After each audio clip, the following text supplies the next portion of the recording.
Hello everyone and welcome back to the channel! Today we're diving into a topic that affects every single part of your life, your attitude. Have you ever wondered why two people faced with the same situation can react so differently? Or why some families or workplaces feel warm and inviting while others feel draining? Your attitude and the attitudes around you play a major role. In the next half hour, we're going to explore where attitudes come from, how they're shaped, and why a positive attitude is one of the greatest gifts you can give yourself and the people around you. Along the way, we'll look at stories, science, and real-world examples. Make sure you watch till the end, because I'll also share practical steps for evaluating your own attitude and a sneak peek into our upcoming video on building an even stronger positive mindset.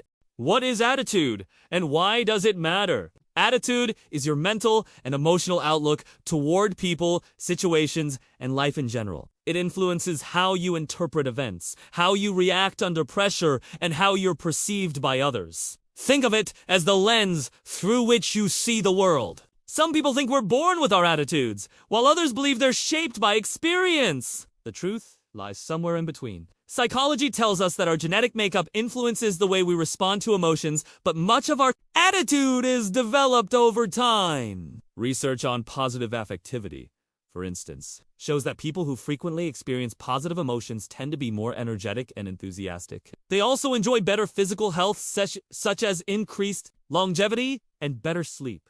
Conversely, people with high levels of negative affectivity often experience distress and anxiety. The triple E's of attitude formation. According to motivational speaker Shiv Khera, there are 3 key factors that shape our attitudes. He calls them the triple E's. Environment, the surroundings in which we live and work. Experience, the events and interactions we go through. Education, both formal schooling and life lessons. Let's look at each one and see how it can raise us up or drag us down. Environment, the soil in which we grow. Our environment is like soil. It can nourish us or poison us. We often underestimate how deeply our surroundings shape our outlook. Home environment. As children, we absorb attitudes from our parents and siblings. A nurturing home filled with encouragement and trust builds confidence and positivity. A home marked by criticism or neglect can make us defensive or pessimistic. School environment. Peer groups and teachers impact our sense of belonging. Supportive friends and mentors can inspire us to strive for excellence. Bullying or excessive competition can breed insecurity. Work environment. Think about a boss who trusts and supports you versus one who constantly nitpicks. A positive workplace culture makes you want to contribute, while a negative one drains your energy. Social environment, media, movies, and social networks influence what we perceive as normal or acceptable. If your feed is full of pessimism, cynicism, or divisive messages, it will inevitably seep into your thinking. On the flip side, surrounding yourself with uplifting content can boost your optimism. Economic, religious, and political environment.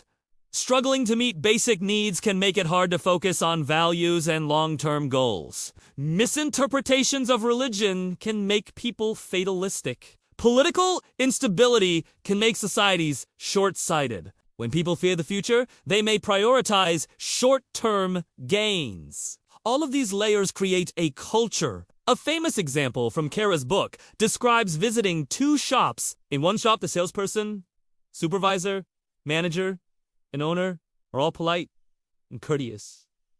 In another, everyone is rude. The tone in any organization is set at the top. If leaders are respectful and fair, employees will follow suit. If leaders are cynical and cutting, that negativity becomes the norm. Culture always flows from the top down, not the bottom up. Experience. The stories we tell ourselves. Our experiences in life become the reference points for how we interpret new situations. Positive experiences breed trust and optimism. Negative experiences can make us cautious or even cynical. Let me share a simple example. Imagine teaching a child to always tell the truth. If the child hears this rule from their parent, but also sees that same parent lying in daily life, the child becomes confused. He draws his own conclusion. Maybe Honesty isn't that important. That conclusion then becomes the basis for future decisions. Experiences speak louder than words. Psychologists refer to these mental reference points as schemas. They help us process information quickly, but they can also bias our perceptions. A single bad relationship, for instance, might make someone believe that all relationships are doomed to fail. It's crucial to recognize these reference points and challenge them when they no longer serve us. Education, learning how to live. Education isn't just about getting a degree. It's about learning how to live. Holistic education should teach us how to make a living and how to lead a fulfilling life. Today, we're drowning in information, but starving for wisdom. We can look up anything on our phones, yet many of us struggle to apply that knowledge constructively. That's why mentors and teachers play such a vital role. A good teacher doesn't just dispense facts. They model attitudes and values. As researcher Susan Brangi notes, parents and other group members influence a child's attitudes and behaviors through cultural transmission. PM's Enjbai NLM Ni.Gaof. Education is part of that cultural transmission. So ask yourself, what kind of education are you pursuing? Are you just collecting degrees? Or are you learning how to think critically and live ethically? And if you're a parent or mentor, are you modeling the attitudes you want to see in the next generation? The power of culture and leadership. Culture is the invisible hand that guides behavior. It can be as simple as how people treat customers in a shop, or as complex as national values. In any group, a family, a team, a community, culture comes from the top. Consider visiting 2 homes. In the first, everyone is courteous. Even the children and domestic workers speak politely. In the second, people argue constantly. The children fight, the parents shout, and even the helper is rude. Neither family intentionally set out to have these cultures. They evolve based on behavior modeled by the adults. Similarly, businesses with friendly owners tend to have friendly staff, whereas businesses with unpleasant leadership breed unpleasant customer service.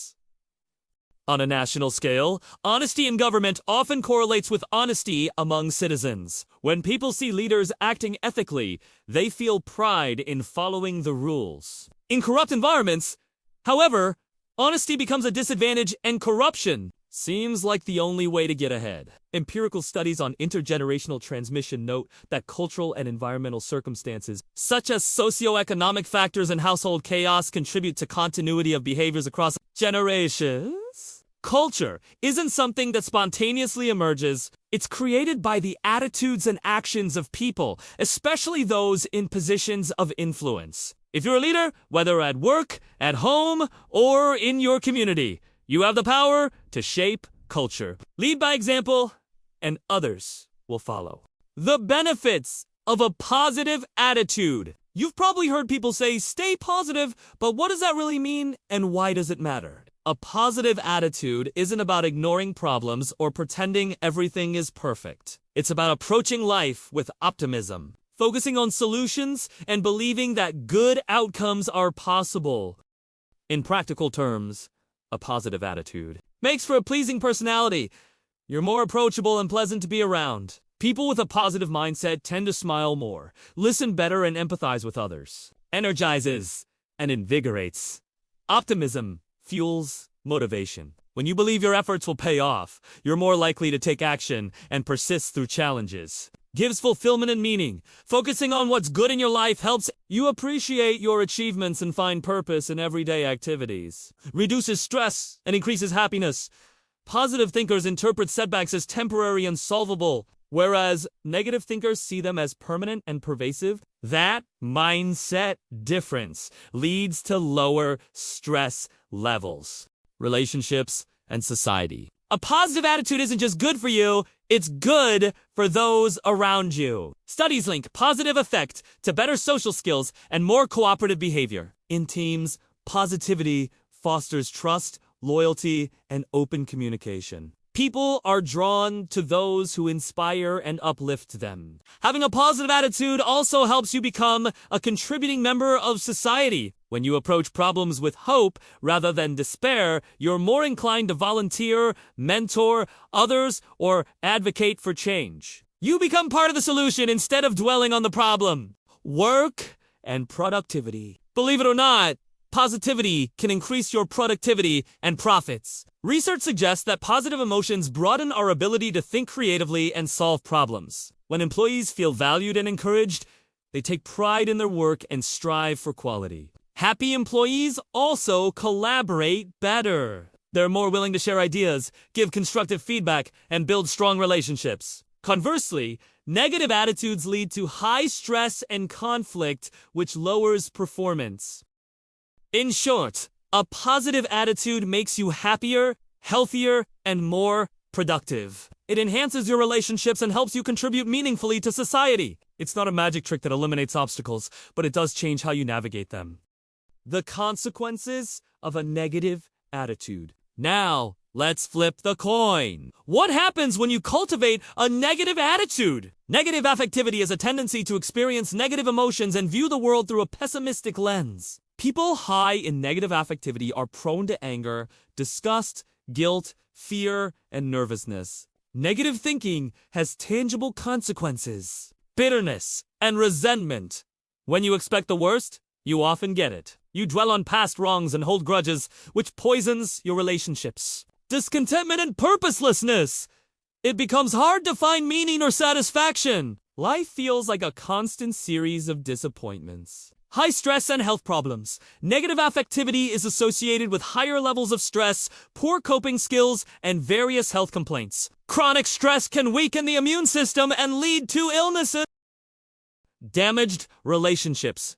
People with negative attitudes have difficulty keeping friendships, jobs, and marriages. Their negativity rubs off on others, creating an unpleasant environment at home and at work. Limited success. If you believe you can't succeed, you probably won't. A pessimistic mindset often becomes a self-fulfilling prophecy. In extreme cases, people become so comfortable with negativity that they resist change. To illustrate, consider a story inspired by Charles Dickens. A prisoner spends years in a dark dungeon. When his sentence ends, he's offered freedom. He steps into the sunlight, looks around, and is overwhelmed by the unfamiliar world. Within moments, he asks to return to his cell. The chains and darkness felt safe because they were familiar. Similarly, people sometimes cling to their negative attitudes because they fear the unknown, even if the unknown could bring happiness and success. Why is change so difficult? If negative attitudes are so detrimental, why don't people simply decide to change?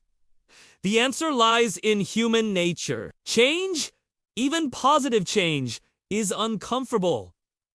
We're creatures of habit. Our brains prefer familiar patterns, even if those patterns hurt us. Remember the prisoner story? He preferred his dungeon because freedom felt frightening. The same thing happens when we've spent years thinking negatively. Negativity becomes our comfort zone. When someone suggests we adopt a positive outlook, it feels unnatural. We may even resist because we're afraid of disappointment. Another reason is that change often requires effort and vulnerability. It means confronting our beliefs, forgiving past hurts, or admitting we've been wrong.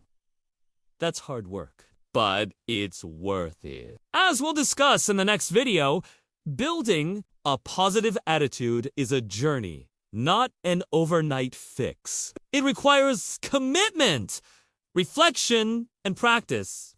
Reflection. Evaluating your own attitude. Let's pause and do a quick self-assessment. Grab a pen and paper, or just think through these questions. Environment. What environments do you spend most of your time in? Are they uplifting or draining? How can you introduce more positivity? Maybe it's following inspiring channels, spending more time in nature, or seeking out supportive friends. Experience. What past experiences are shaping your current attitudes? Are there negative reference points you need to re-examine? Are there positive memories you can draw strength from? Education. What are you learning right now? Are you focusing solely on technical skills or also on personal growth. Who are your mentors and what attitudes do they model? Culture! If you're a parent, teacher, or leader, what culture are you creating? Are you setting the tone you'd like others to follow? We've covered a lot in this video. Attitude is a powerful lens through which you view the world. It's shaped by your environment, experiences, and education. Positive attitudes broaden your horizons and lead to better health, stronger relationships, and greater success. In Punto Wikipedia, Punto OARAG, negative attitudes can trap you in a cycle of bitterness, stress, and underachievement. In Punto Wikipedia, Punto War, Erehe. Attitudes are often passed from one generation to the next. EMC, NSB, NLM, Ni.Gilv. But you have the power to break negative cycles and create a legacy of positivity. In our next video, we'll dive into how to build a positive attitude. We'll look at practical tools like gratitude exercises, reframing techniques, and daily habits. So make sure you subscribe and hit the notification bell so you don't miss it. If this video resonated with you, please give it a thumbs up and share it with someone who might need a boost of positivity today. Let's spread the ripple effect of good attitudes far and wide. Thank you for watching, and remember, you have the power to choose your outlook and change your life.